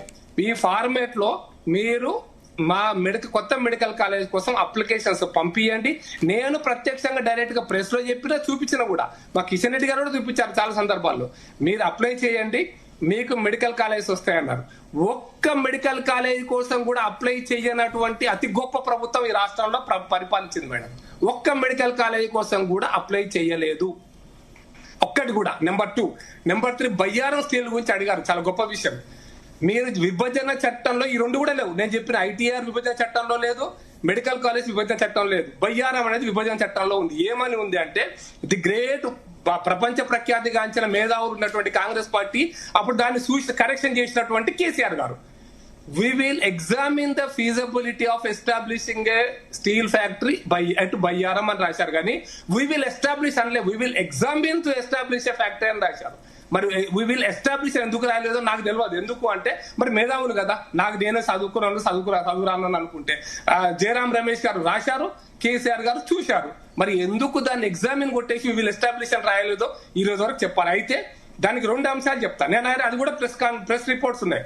బయ్యారం కేంద్రం పెడతలేదు, కేంద్రం దుర్మార్గం, కేంద్రం వద్దు, మేమే కేంద్రం సహకరించకపోయినా ఒప్పుకోకపోయినా మేము బయ్యారంలో స్టీల్ ఫ్యాక్టరీ పెడతాం. కేటీఆర్ గారు ప్రెస్ కాన్ఫరెన్స్ యొక్క బయట ఇప్పటికి కూడా నా దగ్గర ఉంది, కావాలంటే. అందుకోసమనే బయ్యారం స్టీల్ ఫ్యాక్టరీ గురించి మీరు విభజన చట్టంలో మాట్లాడితే విభజన చట్టం చదువుకోవాలని చెప్తున్నాం. మొదటి విభజన చట్టం చదవాలి. 2 పాయింట్స్ చెప్పారు. Railway coach factory will examine the feasibility అని చెప్పారు, మీరు అది చదువుకోండి. 3rd ఏంటంటే సిమెంట్ కార్పొరేషన్ ఆఫ్ ఇండియా, అక్కడ factory cement corporation of India factory కూడా విభజన చట్టంలో లేదు. దాన్ని రావాలనేటువంటి దాంట్లో ప్రైవేట్ రంగంలో సిమెంట్ ఫ్యాక్టరీస్ మిగతా అంశాలన్నీ పరిగణలోకి తీసుకున్నప్పుడు అది ఫీజిబిలిటీ లేకుండా వచ్చింది. అదే రామగుండం ఎరువుల ఫ్యాక్టరీ అక్కడెక్కడ చెప్పలే, విభజన చట్టంలో చెప్పలే, బట్ స్టీల్ ఫ్యాక్టరీ వచ్చింది. మీకు అనేక అంశాలు అట్లా ఉన్నాయి.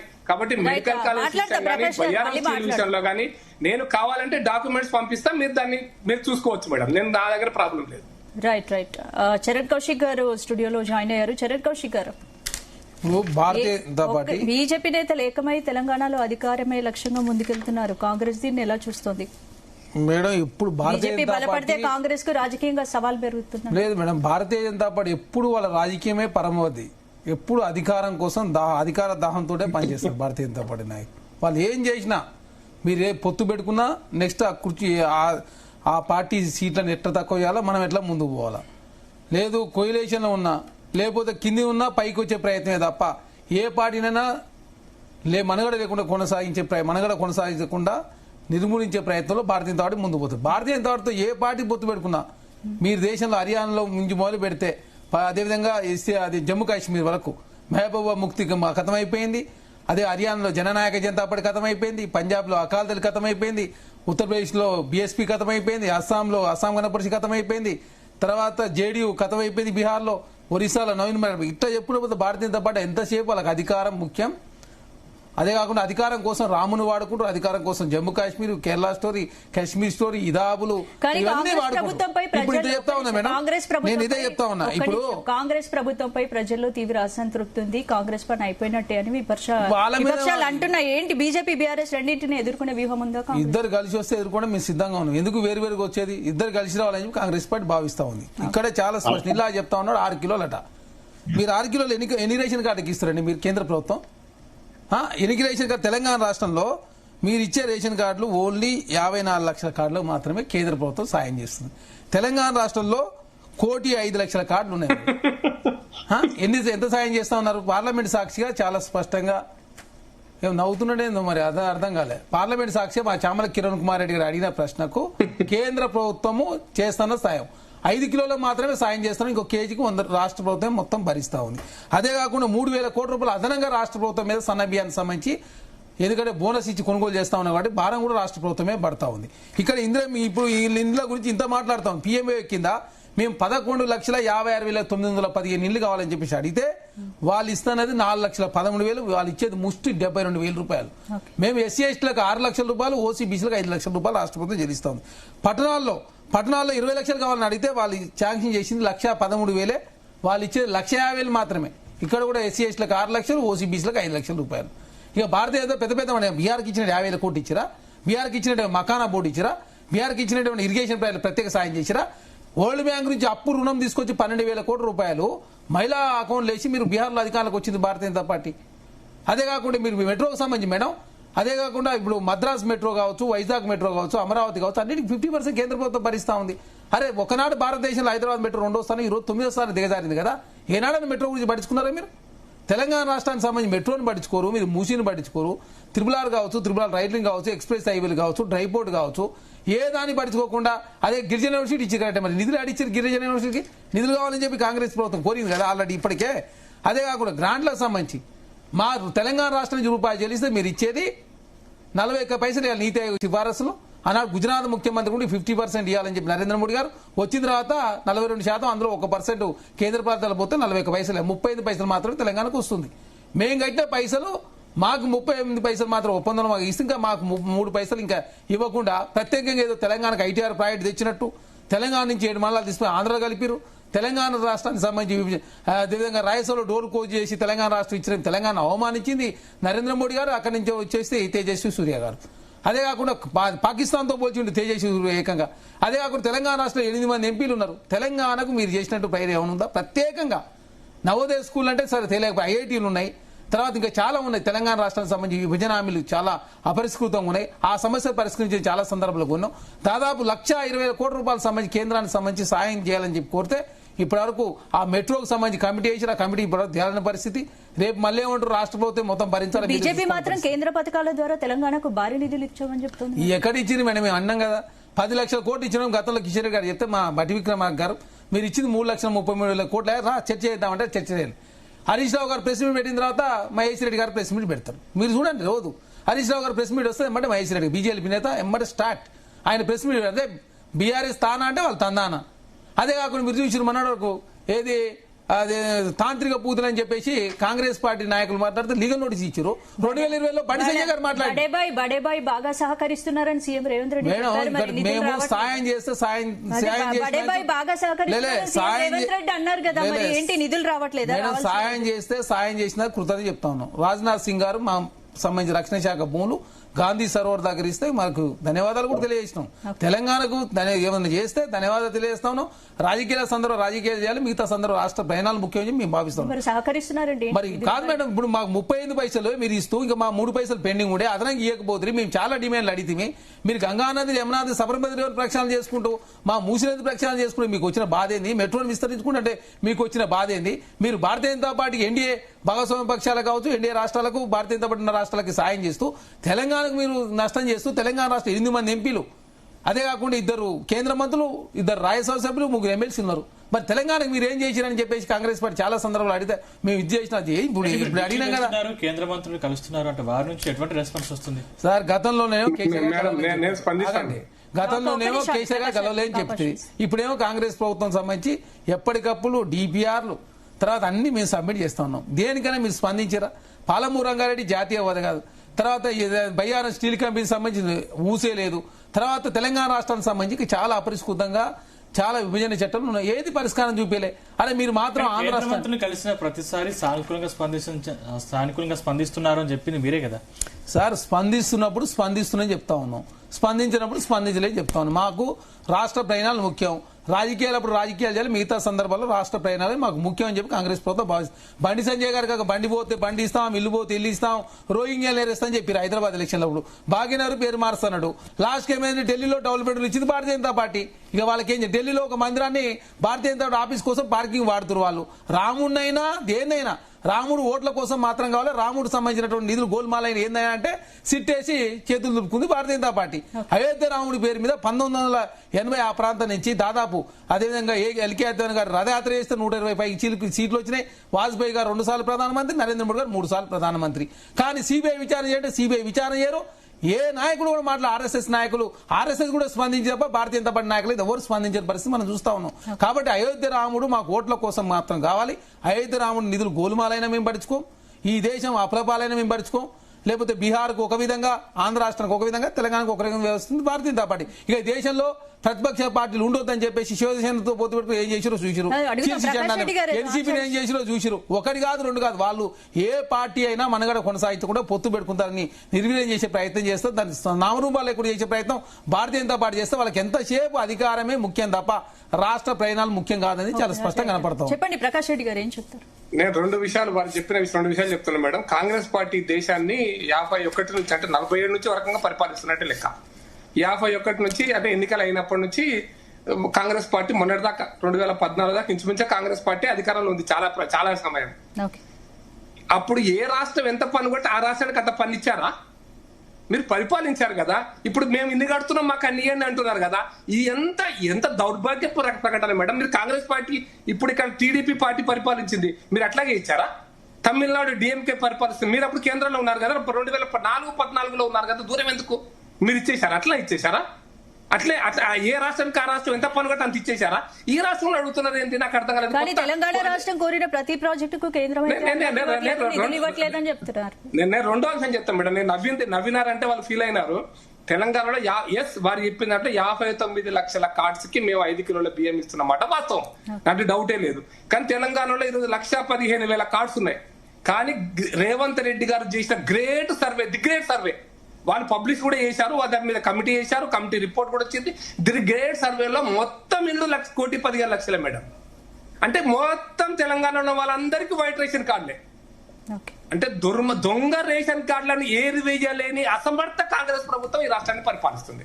1,15,00,000 మందిలో ట్యాక్స్ కట్టే వాళ్ళు ఎంతమంది, ప్రభుత్వ ఉద్యోగులు ఎంతమంది, సాఫ్ట్వేర్ ఉద్యోగులు ఎంతమంది, ఎన్ని కుటుంబాలు ఇన్కమ్ ట్యాక్స్ లిమిట్స్ లో ఉన్నాయి, ఇవి లెక్క తేలకుండా 1,15,00,000 రేషన్ కార్డులు ఇచ్చిన గొప్ప రాష్ట్రం తెలంగాణ రాష్ట్రం. మరి ఈ రాష్ట్రంలో పేద ప్రజల సొమ్ము ఎవరికి ఇస్తున్నావు?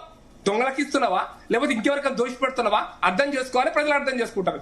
నిజమైనటువంటి పేదవాడికి బియ్యం పోవాలి తప్ప 1,15,00,000 ఇండ్లు ఉన్నటువంటి మీరు ఇచ్చిన సర్వే, నా రిపోర్ట్ కాదు, అంతమందికి బియ్యం ఇస్తున్నారు అంటే ఇక్కడ ఎక్కడో ఒక్కడ తప్పు ఉందా లేదా తెలంగాణ ప్రజలు అర్థం చేసుకుంటారు మేడం. నెంబర్ 2, మేము ఇంకొక మాట చెప్తున్నాం, మేము కేంద్రంలో అధికారం కోసమే అన్ని చేస్తామని. మరి 50 సంవత్సరాల అధికారంలో మీరు ఇదే పని చేశారా? అంటే మేము 12 ఏళ్ళ అధికారంలో ఉంటే మేము ఎప్పుడు అధికారం కోసమే అంటున్నారు కదా. మరి 55 ఏళ్ళు మీరు అధికారంలో ఉన్నప్పుడు ఇదే పని చేశారా? నెంబర్ 2, మేము రామ జన్మభూమి గురించి మాట్లాడుతున్నాం. మీరు 47 నుంచి లియాఖత్ అలీ ఒప్పందం నుంచి ఈ రోజు వరకు ముస్లింల సంతుష్టీకరణ కోసమే మీరు పనిచేశారు కదా. ఈ దేశంలో ముస్లింల సంతుష్టీకరణ, ఆఖరికి షహబానో జడ్జిమెంట్ లో సుప్రీంకోర్టు జడ్జిమెంట్ ను కూడా తారుమారు చేసి రాజ్యాంగాన్ని మార్చి ముస్లింల సంతుష్టీకరణ కోసం రాజ్యాంగాన్ని మార్చిన గొప్ప సెక్యులర్ పార్టీ కదా ఈ దేశాన్ని పరిపాలించింది. ముస్లింల ఓట్ల కోసం దేనికైనా తెగబడతాం. దేశం అల్లకల్లోలమైన మేము ప్రాబ్లం లేదు, దేశం విభజింపబడ్డ ప్రాబ్లం లేదని చెప్పినటువంటి కాంగ్రెస్ పార్టీ మమ్మల్ని విమర్శిస్తే గురువింద గింజ ఎట్లుంటుందో తెలవదా మేడం? దేశ ప్రజలు అందుకోసం నేను చాలా మాట్లాడుతున్నాను. ఈ సంతుష్టీకరణ రాజకీయాలకు ఎవరు చేస్తున్నారు? 70 సంవత్సరాలు ఎవరు చేశారు? ఇప్పుడు కూడా ఎవరు చేస్తున్నారు? దేశంలో సంపద సృష్టించబడితే దాంట్లో మొదటి హక్కు ముస్లింలకే అని చెప్పినటువంటి కాంగ్రెస్ పార్టీ చివరి ప్రధానమంత్రి మన్మోహన్ సింగ్ గారి యొక్క ఆలోచనలు ప్రజలు ఎట్లా గుర్తించుకుంటారు? అంటే మీరు ఎవరి కోసం పనిచేస్తారు? ముస్లింల కోసమే ఈ దేశంలో ప్రజాస్వామ్యం ఉందా? కాంగ్రెస్ పార్టీ ఉందా? అందుకోసమనే రాముడి గురించి మాట్లాడేటప్పుడు ఇంకొకరి గురించి మాట్లాడేటప్పుడు భారతీయ జనతా పార్టీ ఇంత నీతి చెప్తా ఉంది కదా, మరి మహబూబా ముఫ్తీతో పొత్తు పెట్టుకున్న దుర్మార్గులు ఎవరు? మేము కాదు కదా. మీరు అధికారం కోసం మహబూబా ముక్తితో పొత్తు పెట్టుకొని నార్థన్ స్టేట్ నార్థన్ స్టేట్ పై బీపీ తినిపిస్తూ మిగతా రాష్ట్రాలపై బీపీ వ్యతిరేకిస్తూ ఆ భారతదేశం బీపీ మొత్తం రెండో స్థానం ఎట్టుంటది? మరి మీరు ఇంత నిజాయితీ పనులు కదా భారతీయ జనతా పార్టీలు, ఇంత సచ్చిలు కదా, మీకు ఓటు బ్యాంక్ మీకు అవసరం లేదు కదా. అంటే మీ ఓటు బ్యాంక్ కోసం ముస్లింలతో ఒత్తిడి పెట్టుకుంటారు, బీపీ దినమని చెప్పి కొన్ని రాష్ట్రాలు ఎంకరేజ్ చేస్తారు, మిగతా రాష్ట్రాలపై బీపీ ఎదిరిస్తారు. రోహింగ్యాలు ఉండరని చెప్పి మీరే అంటారు. 40,000 మంది మాత్రం రోహింగ్యాలు అని చెప్పి పార్లమెంట్ సాక్షి కేంద్రం ప్రకటిస్తుంది. బండి సంజయ్ హైదరాబాద్ రోహింగ్యాలు ఏరేస్తాంటాడు. మరి డబుల్ బెడ్ రైలు కట్టించినట్టే దానికి సమాధానం చెప్పరు. ఏమన్నా అర్థం ఉందా? 14 మంది ప్రధానులు 63 లక్షల కోట్లు అప్పు చేస్తే నరేంద్ర మోడీ గారు వచ్చిన తర్వాత 202 లక్షల కోట్లు అప్పైంది. 50 లక్షల ప్రభుత్వ రంగ సంస్థలు 5 లక్షల కోట్లకు అదాని అమ్మానికి అడ్డగట్టింది మీరు. 10% కార్పొరేట్ ట్యాక్స్ తక్కువ చేసి కార్పొరేట్ మేలు చేసే ప్రయత్నం మీరే చేస్తుంది. భారతీయ దుర్మార్గాల కొడిగట్టేదో పేదవర్గాలకు మేలు చేసినారు. 18 లక్షల కోట్ల రూపాయలు రైట్ ఆఫ్ ఎవరు చేసినాను? ఏ పేదవర్గాలకు రుణమాఫీ చేశారు చెప్పరాదు? మరి కాదు, ఈ దేశంలో బడైనా గుడైనా ఏది కట్టినా కాంగ్రెస్ ప్రభుత్వాలు కట్టినాయి. మీరు వచ్చిన తర్వాత సర్వనాశనం అయిపోయింది. ఎయిర్ ఇండియా కానీ బిఎస్ఎన్ఎల్ మొత్తం ప్రభుత్వ రంగ సంస్థలని అమ్మింది మీరే కదా. మీరు ఒక్క ప్రభుత్వ రంగ సంస్థ స్థాపించారు చెప్పండి. మీరు ఎందుకంటే దుర్మార్గం Bharatiya Janata party vote bank కోసం వాడుకుంటారు, బాలాకోట్ వాడుకుంటారు, జమ్మూ కాశ్మీర్, కేరళ స్టోరీ, కాశ్మీర్ స్టోరీ, పుల్వామా, ముస్లింలని, ఇదాబ్లని దుర్మార్గాలు ఒడగట్టింది మీరండి.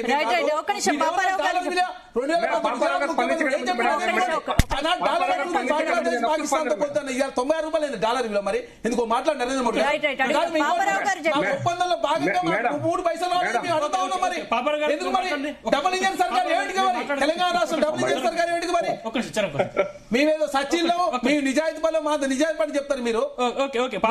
అంతా చరణ్ గారు ఆగండి. ఏం లేదు అసలు టాపిక్ ఏంటి, కాంగ్రెస్ బీజేపీ గొడవ ఏంటి, సంబంధం లేకుండా గొడవ పెట్టుకుని ఇద్దరు దాని మీద టైం పాస్ చేస్తున్నారు. చేయలేదండి, మీరు చేయలేదు కానీ నేను దాని మీద అంత డిస్కషన్ ఎందుకు. బీజేపీలో బండి సంజయ్ గారు ఇనిషియేటివ్ తీసుకొని అందరు కలిసి ఉండాలని ప్రయత్నం చేస్తారు. అది నిలబడేదా కాదా, అది ఎట్టా ఉంటది భవిష్యత్తు బీజేపీది, ఇదే కదా చర్చ.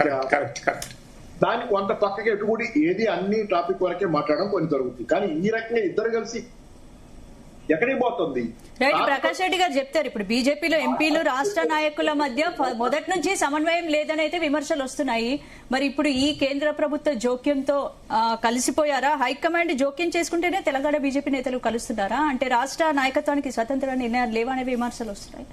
మేడం నేను మళ్ళీ ఒక్కడే పాపారావు గారు లేవనెత్తారు కాబట్టి నేను చాలా స్పష్టంగా చెప్తున్నాను మేడం. నేను ముందే చెప్పిన జిహెచ్ఎంసీ ఎలక్షన్ కోసము దీనికోసమో నాయకులు కలవారు. మేము కలిసే పోటీ చేసినాం కదా, కలిసే మేము ఎన్నికల్లో పనిచేసినాం కదా, కలిసి పనిచేస్తేనే 8 మంది ఎంపీలు గెలిచారు కదా, ఊకేనే గెలవాలే కదా 8 మంది ఎంపీలు.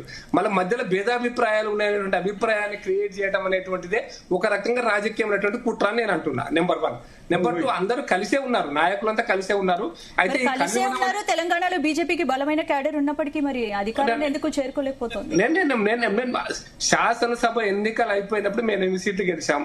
నేను చాలా స్పష్టంగా చెప్పిన, ప్రజలు శాసనసభ ఎన్నికలలో ఒక పార్టీకి అధికారం ఇచ్చారు, పార్లమెంట్ ఎన్నికల్లో మాకు అవకాశం ఇచ్చారు. కానీ ప్రజల విచక్షణ చాలా అద్భుతంగా ఉందని చెప్పిన. This is number 1. నేను రెండో ఏంటంటే శాసనసభ ఎన్నికలు అయిపోయాక పార్లమెంట్ ఎన్నికలు అయిపోయినాయి. పార్లమెంట్ ఎన్నికల్లో మాకు ఎక్కువ సీట్లు ఇచ్చారు, దానికి అనుగుణంగా మేము పనిచేస్తున్నాం. ఢిల్లీలో 8 మంది ఎంపీలు అంటే ఇంక్లూడింగ్ మినిస్టర్స్ ఇద్దరు కలిపే పనిచేస్తున్నారు. ఎక్కడ భేదాభిప్రాయాలు లేవు, భిన్నాభిప్రాయాలు అంతర్గతంగా లోపల మాట్లాడుకుంటాం. ఇది జిహెచ్ఎంసీ కోసం కాదు మేడం, పార్టీని సంస్థాగత నడపడం కోసం, సిద్ధాంతం కోసం. పాపారావు గారు లేవనెత్తిన అంశం చెప్తున్నా, సిద్ధాంతం కోసం, పార్టీని సంస్థాగత నిర్మాణం కోసం, పార్టీని సమైక్యంగా నడపడం కోసం, వచ్చే ఎన్నికల్లో అధికారం కోసం. అంటే తెలంగాణలో అధికారంలోకి వస్తామని బీజేపీ అయితే ధీమా వ్యక్తం చేస్తోంది. ఆ స్థాయిలో పార్టీ బలం పెరిగింది అనుకుంటున్నారా మీరు? ప్రకాష్ రెడ్డి మాకు పక్కా పెరిగింది మేడం. దాని ఫలితాలు పార్లమెంట్ అసెంబ్లీ తర్వాత పార్లమెంట్ ఎన్నికల్లో కనపడింది. ఇక మళ్ళీ ఎలక్షన్ 2 ఎమ్మెల్సీ ఎలక్షన్ జరిగినాయి, మేమే గెలిచినాము. ఒక అసెంబ్లీ ఎలక్షన్ జరిగింది. ప్రకాష్ రెడ్డి గారు మీకు ప్రశ్న, ఏం లేదు మీ బలం పెరిగింది అంటున్నారు. ఒక దశలో పెరిగింది నిజం. బండి సంజయ్ గారిని తెచ్చినప్పుడు మీరు బండి సంజయ్ గారికి ఈ అపవాదు రానప్పుడు ఆ దశలో పెరిగింది.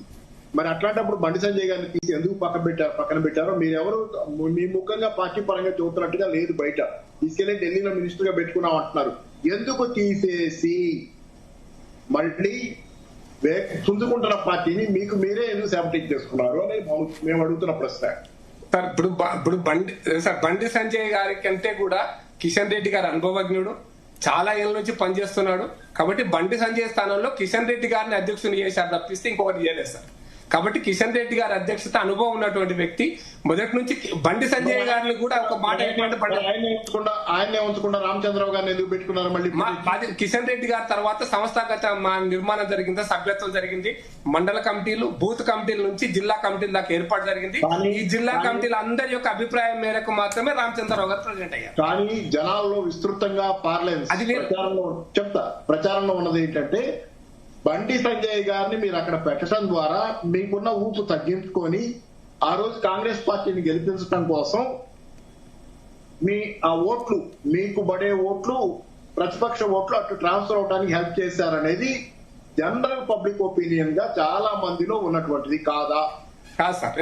మీకు దీనికోసం పెద్దల పాపారావు గారికి లైవ్ ఎగ్జాంపుల్ చెప్తా. 2014లో బీజేపీ ఢిల్లీలో 30 అసెంబ్లీలు మాత్రమే గెలిచింది. పార్లమెంట్ కి వచ్చేసరికి మేము 7 పార్లమెంట్లు గెలిచాం 2014లో. ఆ తర్వాత 8 ఎంపీ సీట్లు గెలిచిన పార్టీ ఎన్ని సర్పంచ్ స్థానాలు గెలిచింది, ఎన్ని మున్సిపల్ సీట్లు గెలిచింది? ఆ తర్వాత జరిగినటువంటి నేను ఢిల్లీ చెప్తాను. ఆ తర్వాత పాపారావు గారికి కొంచెం ఎక్స్ప్లెనేషన్. మేము ఆ తర్వాత 3 నెలలకి 6 నెలలకి అసెంబ్లీ ఎన్నిక జరిగినాయి మేడం. మేము 3 అసెంబ్లీలు గెలిచినాం. 7 పార్లమెంటు సీట్లు గెలిచిన ఢిల్లీలో 3 అసెంబ్లీలు మాత్రమే గెలిచాం మేము. ఆ తర్వాత మళ్ళీ 2019లో మళ్ళీ పార్లమెంట్ ఎలక్షన్స్. అప్పుడు మేము 7 మళ్ళీ గెలిచినాం. కానీ వేరే అసెంబ్లీకి వచ్చేసరికి 7 మాత్రమే వచ్చినాయి. మాకు 7 సీట్లు, 4 వచ్చినాయి అంతే. అంటే నేను ప్రజలు విచక్షణతో ఓటేస్తున్నప్పుడు ప్రజల విచక్షణను మేమేదో సహకరించాము కాంగ్రెస్ పార్టీకి అనుకోవడం కరెక్ట్ కాదనేది నా యొక్క ఎక్స్ప్లెనేషన్ పాపారావు గారికి, పెద్దలకు. మీరు ఇందాకన్నారు కిషన్ రెడ్డిని చేశారని. కిషన్ రెడ్డిని సీనియర్ అని తెలిసి మరి బండిని ఎందుకు అధ్యక్ష పదవికి చేశారు బండి సంజయ్ గారు? అంటే కిషన్ రెడ్డి గారు కేంద్ర మంత్రి అయ్యింది కాబట్టి బండి సంజయ్ గారు అయ్యారు మేడం. బండి సంజయ్ గారు డైరెక్ట్ గా కిషన్ రెడ్డి గారి తర్వాత లక్ష్మణ్ గారు అయ్యారు, లక్ష్మణ్ గారి తర్వాత బండి సంజయ్ గారు అయ్యారు.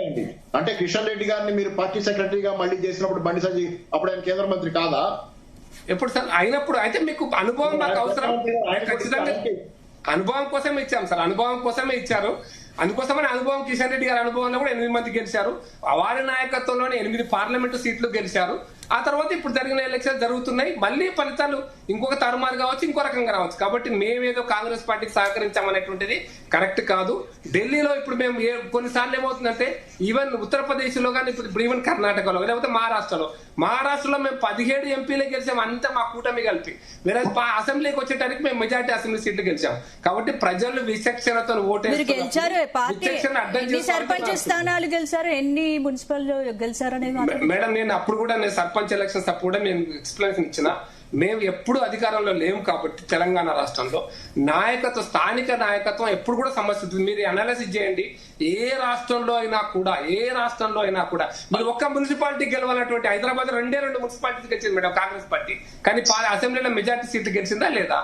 కాబట్టి మీకు ఒక అసెంబ్లీ అంటే ఒక స్థానిక సంస్థ ఎన్నికల్లో ఒక మున్సిపాలిటీ గెలవడం అంటే బీజేపీకి నియోజకవర్గాల వారికి అసలు అభ్యర్థులు లేరు, ఎలా గెలుస్తామని ధీమాగా చెప్తుందని చెప్పేసి ప్రశ్నలు వెలువస్తున్నాయి కదా. నేనేమంటున్నా సార్, టీఆర్ఎస్ పార్టీ పుట్టినప్పుడు ఎంతమంది అభ్యర్థులు ఉండ్రి, లేకపోతే ఆ పార్టీ పుట్టినప్పుడు ఎంతమంది అభ్యర్థులు ఉండ్రి, లేకపోతే ఇంకో కొత్త పార్టీ. బండి సంజయ్ ప్రెసిడెంట్ గా తీసాక బీజేపీకి కొంత క్రేజ్ తగ్గిందని కూడా ప్రజాభిప్రాయం వ్యక్తం చేస్తుంది. ప్రజాభిప్రాయమా ఇంకొకరి అభిప్రాయం నాకు తెలియదు మేడం. కానీ ఒకటి మాత్రం పక్కా ఏంటంటే సంస్థాగత నిర్మాణంలో వచ్చేటువంటి చర్చలో అవసరాన్ని బట్టి నాయకత్వం. మరి ఇప్పుడు మీకు నడ్డాన్ని తీసేసి నితిన్ నబీని పెట్టారంటారు. నితిన్ నబీన్ సీట్ ఓడిపోయినట్టు నితిన్ నబీన్ నష్టపోయినట్ట. ఇంతేందుకు గోరఖ్పూర్ సీట్ మీకు ఎగ్జాంపుల్ అర్థం కావడం కోసం చెప్తాను మేడం. మా యోగి ఆదిత్యనాథ్ గారు గోరఖ్పూర్ పార్లమెంట్ సభ్యుడిగా ఉంటే 2014లో రాజీనామా అంటే వారు చీఫ్ మినిస్టర్ అయిన తర్వాత ఆ పార్లమెంట్ సీట్ మేము ఓడిపోయినాం. అంటే గోరఖ్పూర్ లో ఒక ముఖ్యమంత్రి గారు నాయకత్వం వహించిన పార్లమెంట్ సీట్ ఓడిపోయిందంటే ఇక అయిపోయింది, బీజేపీ పని అయిపోయింది అన్నారు. కానీ రిజల్ట్ మళ్ళీ తర్వాత 2 ఏళ్ళకి కనపడింది. కాబట్టి ఒక్కొక్క ఎన్నిక ప్రత్యేకం ఉంటది. ప్రజలు ఒక్కొక్క ఎన్నికలో ప్రత్యేకంగా ఓటేస్తారు. ఇది ప్రజల విచక్షణ, ప్రజల ప్రజాస్వామ్య అభిప్రాయాన్ని మనం గౌరవించాలే తప్ప ఇదెందుకు గెలవలేదు అదెందుకు గెలవలేదు ప్రశ్నించడం కరెక్ట్ కాదు. సర్పంచ్ కి ఒకరికి వేస్తారు, అసెంబ్లీకి ఒకరికి వేశారు, పార్లమెంట్ కి ఒకరికి వేశారు, లేకపోతే ఇంకో పార్టీ ఇంకో జిహెచ్ఎంసీకి ఒకరికి వేస్తారు. కాబట్టి ఇది గౌరవించండి అని మాత్రం చెప్పదలుచుకున్నాను. రైట్, ఈ టాపిక్ ఎండ్ చేయాల్సిన సమయం వచ్చింది. చరణ్ కౌశిక్ గారు ఏం చెప్తారు? మేడం, బీజేపీ అలా కొత్తగా తెలంగాణ రాష్ట్రంలో గెలుస్తుంది కాదు. బీజేపీ పెట్టినప్పుడే దేశంలో 2 ఎంపీలు గెలిచి 1 ఎంపీ తెలంగాణ రాష్ట్రం నుంచి గెలిచారు. మొన్న జరిగిన 23 ఎలక్షన్లో, ఎమ్మెల్యే ఎలక్షన్లో బీజేపీ హైదరాబాద్ లో మీరు అన్ని స్థానాల్లో 3rd పోయింది. ఒక రాజాసింగ్ గారు గెలిచి తప్ప అన్ని స్థానాల్లో Congress party 2nd, BRS 1st. తర్వాత జరిగిన ఎంపీ ఎలక్షన్ లో కిషన్ రెడ్డి గారు గెలిచారు, తర్వాత అరవింద్ గారు ఎమ్మెల్యే ఓడిపోయి ఎంపీకి గెలిచారు, సంజయ్ గారు ఎమ్మెల్యే ఓడిపోయి ఎంపీకి గెలిచారు, ఈటల రాజేంద్ర గారు ఎమ్మెల్యే ఓడిపోయి ఎంపీ గెలిచారు. అంటే భారతీయ జనతా పార్టీ సంబంధించినటువంటి ఎంపీ ఎలక్షన్ లో జాతీయ స్థాయిలో ఉన్నటువంటి కూటములు కావచ్చు, జాతీయ స్థాయిలో వచ్చిన మార్పు కావచ్చు, దానిలో భాగంగా భారతీయ జనతా పార్టీకి 8 మంది ఎంపీలు గెలిపించారు. 8 మంది ఎంపీలు గెలిపించినా కూడా తర్వాత జరిగినటువంటి కంటోన్మెంట్ కావచ్చు, బై ఎలక్షన్ లో భారతీయ జనతా పార్టీ ఓడిపోయిన పరిస్థితి మనం చూసినాం. కిషన్ రెడ్డి కన్నా కూడా తక్కువ ఓట్లు వచ్చిన పరిస్థితి కూడా మనం చూసినాం. తర్వాత ఇంకోటి సర్పంచ్ ఎలక్షన్లు, municipal election madam, sarpanch municipal election లో హైదరాబాదే కాదు, ఆదిలాబాద్ కావచ్చు, నిజామాబాద్కి ఎంపీ ఉన్నారు, కరీంనగర్కి ఎంపీ ఉన్నారు, తర్వాత చెవెలకు కూడా ఎంపీ ఉన్నారు. అయినా అక్కడ కూడా సరిగా భారతీయ జనతా పార్టీ పర్ఫార్మెన్స్ చూపని పరిస్థితి కూడా మనం చూసినాం. కాబట్టి భారతీయ జనతా పార్టీ ఇవ్వలేదు కొత్తగా తెలంగాణ రాష్ట్రంలో ఇప్పుడే తెలంగాణ రాష్ట్రం గెలుస్తుంది కాదు. 1980 ఆ ప్రాంతం నుంచే తెలంగాణ రాష్ట్రంలో కావచ్చు, హైదరాబాద్ లో కావచ్చు, బీజేపీ సంబంధించి ఎప్పుడు పట్టున్న మాట వాస్తవం. కాకపోతే ప్రజలకు అర్థమైపోయింది, బీజేపీ వాళ్ళు ఎంతసేపు మతం పేరు మీద ఓట్లు అడుగుతారు, ఆ ఓట్లు అడిపోయిన తర్వాత వెళ్ళిపోయిన పరిస్థితి మనం చూసినాం. బండి సంజయ్ గారు కూడా హైదరాబాద్ లో బండి పోతే బండి ఇస్తాం, ఇల్లు పోతే ఇల్లు, రోహింగ్ పేద ఎత్తున స్పీచ్లు ఇస్తే దాదాపు 40 కార్పొరేట్ గెలిచిన పరిస్థితి. తర్వాత మరి పడుచుకున్న పాపాన కూడా పోయిన పరిస్థితి మనం చూసినాం. కాబట్టి దేశంలోనే భారతీయ జనతా పార్టీ పని అయిపోయినప్పుడు తెలంగాణ రాష్ట్రంలో భారతీయ జనతా పార్టీ మనగడ చాలా ప్రశ్నార్థకంగా ఉంటది. ఎందుకంటే రామ మందిరం పేరు మీద 5 సార్లు దేశంలో అధికారంలోకి వచ్చిన భారతీయ జనతా పార్టీ ఈ దేశంలో రాముడి విరాళాల పేరు మీద ఇంత జరుగుతూ ఉంటే భారతీయ జనతా పార్టీ మౌనం వహిస్తుందని చెప్పేసి 50 కోట్ల మంది ఎవరైతే చందాదారులు వాళ్ళంతా కూడా ఆలోచించే పరిస్థితి వచ్చింది. సనాతన హిందూ ధర్మానికి సంబంధించినటువంటి ఓట్లు 15 to 20% ఉంటాయి. వాళ్ళంతా కూడా భారతీయ జనతా పార్టీ ఓట్ల కోసం మాత్రమే రాముని వాడుకురు, హిందూ సెంటిమెంట్ వాడుకుంటారు అనేది దేశ ప్రజలకు అర్థమైపోయింది. కాబట్టి భారతీయ జనతా పార్టీ 29 ఎలక్షన్ లో ఖచ్చితంగా డబల్ లీడ్ దాటే పరిస్థితి లేదు దేశంలో ఉన్నప్పుడు. తెలంగాణ రాష్ట్రంలో వచ్చేది ఎక్కడిది, సచ్చేది ఎక్కడిది భారతీయ జనతా పార్టీ. ఆ భారతీయ జనతా పార్టీలో రాష్ట్ర అధ్యక్షుడు రామచంద్రరావు గారు, అదేవిధంగా బీజేపీ నేత మహేష్ రెడ్డి గారు, కౌన్సిలర్ ఏవిఎన్ రెడ్డి గారు. బీసీలకు అసలు ప్రాతినిధ్యం లేదు భారతీయ జనతా పార్టీ, ఎస్సీలో లేదు, ఎస్టీలో లేదు, ఓన్లీ ఓసీలకు సంబంధించిన పార్టీ భారతీయ జనతా పార్టీ అని చెప్పేసి తెలంగాణ ప్రజలకు కూడా అర్థమైంది. భారతీయ జనతా పార్టీ దేశంలో ఇప్పటికి నరేంద్ర మోడీ గారు 3 సార్లు ప్రధానమంత్రి, చాలా సార్లు దత్తాత్రేయ కేంద్ర మంత్రి, కిషన్ రెడ్డి గారు కేంద్ర మంత్రి, బండి సంజయ్ గారు. అయినా తెలంగాణకు వచ్చిన ప్రయోజనం ఏం లేదు. కాబట్టి Bharatiya Janata party double engine సర్కార్ కాదు, ఏ ఇంజన్ సర్కార్ ఉన్నా తెలంగాణకు ఏం మేలు జరగదని చెప్పి తెలంగాణ ప్రజలు అర్థమైంది. కాబట్టి మున్సిపల్ లోకల్ బాడీ ఎలక్షన్ లో భారతీయ జనతా పార్టీ బుద్ధి చెప్పారు. Right, thank you Harish Reddy గారు, థ్యాంక్ యూ ప్రకాష్ రెడ్డి గారు, థ్యాంక్ యూ పాపారావు గారు. చరణ్ కౌశిక్ గారు మీరుండండి. ఇక కుండపోత వర్షాలతో రాష్ట్రంలో లోటు వర్షపాతం తగ్గినా సాగునీటిపై ప్రభుత్వం అయితే ఇంకా క్లారిటీ ఇవ్వడం లేదు. ఆ టాపిక్ పై డిస్కస్ చేసే ముందు డీటెయిల్ షార్ట్ బ్రేక్ తీసుకుందాం. స్టేట్